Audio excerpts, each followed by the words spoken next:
بسم اللہ الرحمن الرحیم۔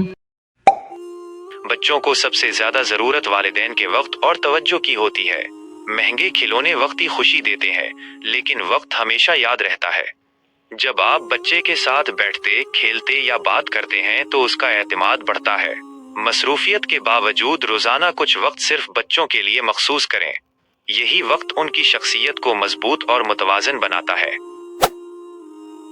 بچے نصیحت سے زیادہ عمل کو دیکھ کر سیکھتے ہیں۔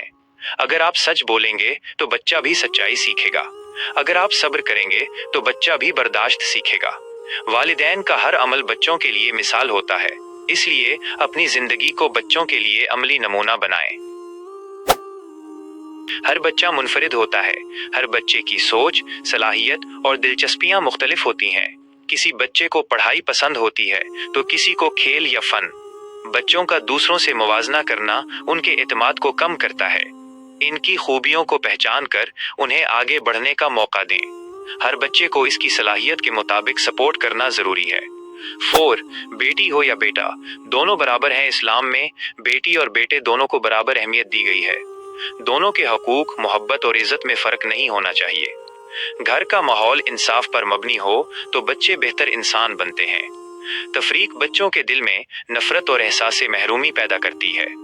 برابری کا سلوک ایک مضبوط اور خوشحال خاندان کی بنیاد ہے۔ 5 بات چیت تربیت کی بنیاد ہے۔ بچوں کے ساتھ کھل کر بات کرنا بہت ضروری ہے۔ ان کے سوالات کو سنیں اور نرمی سے جواب دیں۔ ڈانٹ ڈپٹ کے بجائے سمجھانے کا انداز اپنائیں۔ بچوں کو اپنی بات کہنے کا موقع دیں تاکہ وہ کھل کر بات کریں۔ اچھی گفتگو بچوں کے دل میں اعتماد اور محبت پیدا کرتی ہے۔